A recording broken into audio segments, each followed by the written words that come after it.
এই বছরের 2024 সাল বিদায় নিতে আর কয়েক ঘন্টা বাকি আছে।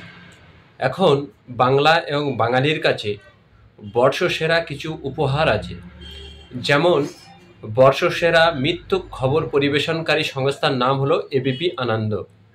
ঠিক সেই রকমভাবেই বৎসসেরা মিথ্যে এবং নোংরা কথা বলার দৌড়ে সবার প্রথমে যিনি পুরস্কারটি নিতে চলেছেন তিনি হলেন এ রাজ্যের মাননীয় মূর্খ বিরোধী দলনেতা শুভেন্দু অধিকারী।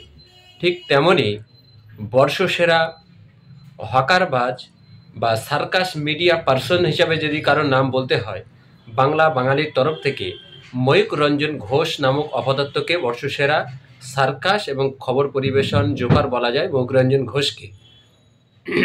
এরকমভাবেই আমরা যদি কোনো মিউজিশিয়ান খবর চ্যানেলকে বর্ষসেরা উপহার দিতে চাই তাহলে TV9 বাংলাকে দিতে হবে। অতএব